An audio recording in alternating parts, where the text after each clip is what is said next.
Now, to talk more about this retail strategy of limited releases, I'm joined by David Schoonmaker. He's a marketing expert and founder of Chalk-In Social. Welcome, David. Thanks, Rachelle.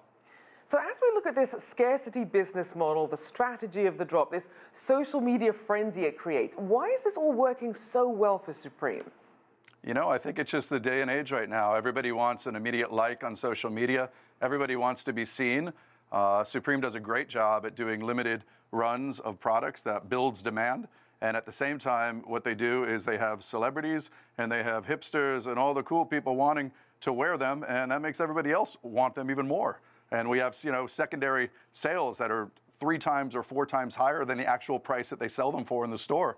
Now, speaking of the reselling market, just how much does that help the brand's mystique? Well, it helps the brand a lot because all of a sudden, I'll draw a parallel to concert tickets. LCD Sound System did a farewell tour, and it really wasn't their farewell tour. They said it was, and next thing you know, everyone had that demand to fill up those 15,000 seats in Madison Square Garden. Next thing you know, prices were going $250, $500, $1,000, $2,000. Well, 5 years later, the band is still touring. But essentially what it does for the clothing is it builds that demand. People who want to know that I'm the rich kid, that I have a successful family, wear a lot of those items from Supreme because they want to be known. But the folks who really supported Supreme from the very beginning don't exactly love the way it's going because they supported that brand when it wasn't as hip and cool as it is now.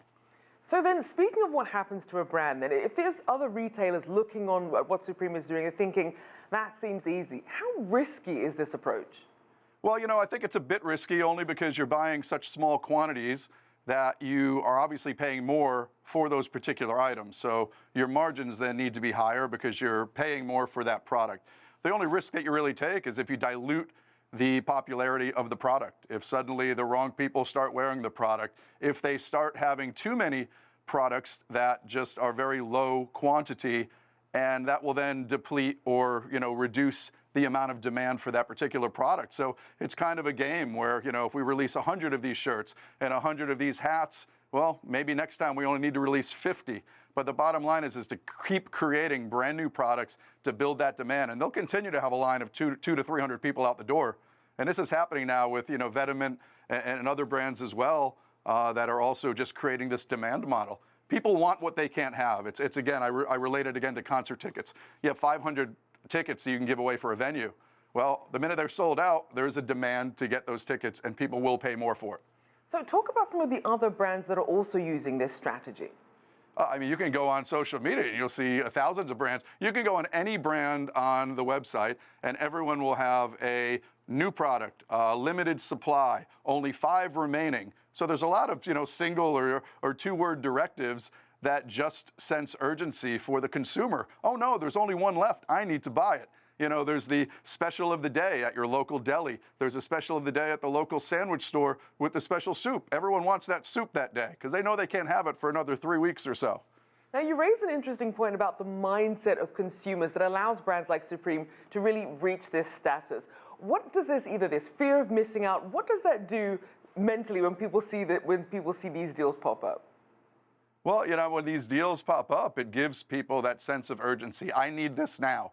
And if that, if the thought leader, if the influencer, if the celebrity's wearing it, they want it now even faster. And what's really exciting, though, is a lot of these brands that are creating this urgency, they have great products, but it's also a wonderful way to do collaborations. So, you have Supreme doing collaborations with Hanes. Supreme did an amazing collaboration with Louis Vuitton. And they're selling the jackets for a significant amount of money. They're known for their hoodies that sell for $130, but yet resale will sell them for 3 or 4 times that amount. And, if you go way back when I was a kid, Cabbage Patch Kids, people would spend $50 on them and suddenly they were selling for $500 because that's it. We don't have any more. And now the demand was much higher. And we've certainly already seen luxury brands like Hermes and Chanel often release these very limited or one-off editions of certain products. How is their approach any different from what we're seeing with these streetwear brands? It's a great question. The approach is really no different, with the exception that the people who now have that sense of urgency with Hermes or with Gucci have the finances to actually support those products where, Supreme is obviously less expensive than those top brands. So, if you take I think Supreme is on the list of the top 10 fashion brands in the world, and the founder of Supreme just won Men's Designer of the Year, and he doesn't even consider himself a designer. So it's really fantastic how, you can now just create a product that's unique. Everyone wants to feel like they're one of a kind. Everyone wants to feel like they're wearing something really special that identifies themselves. That's exactly has a bit to do with my company, Chalk and Social, where everyone can design a hat that's exactly for them, for that particular moment. So I think the whole urgency and the low quantity is a really smart idea, because there's a lot of companies that go out of business too soon because they create too much inventory too soon without the demand. And then they're chasing money to try to go ahead and market and sell products that just there's no demand for. And just quickly, you mentioned Cabbage Patch Kids. Obviously, they fell out of favor for a while. They're trying to make a comeback. So how long can this type of hype exist? As long as they can make unique products that people can attach to. Streetwear is so huge right now. So Supreme does a great job. I mean, essentially like the actors and the glossy supermodels have been replaced by skateboarders and other cool people who, the general population just connects with a bit more. Hey, I'm one of them. I'm that person. I'm just like them. My uncle's like them. My brother's like them. And, they want to buy that clothing. And they feel like a special part of the group. Oh, you have that shirt. There's only 500 made. Now, even though there's going to be knockoffs, it's really the whole experience.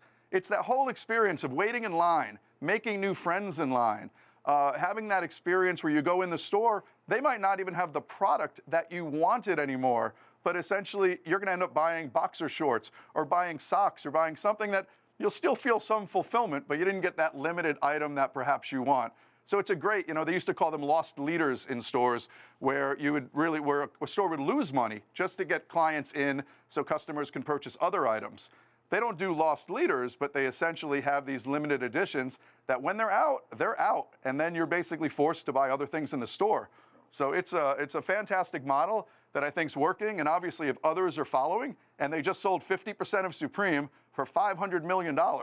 So that is a big chunk of change. So something's working if the Carlyle Group feels that, we'll pay $500 million and keep this going. So as long as they have creative minds, and they have creative people to develop new products. They know what the trends are. They know who the, interesting characters are to put on their shirts, the interesting names, the street style words. They may never run out of opportunities. All right, we shall see. Thank you so much. David Schoonmaker, there, founder of Chalk and Social.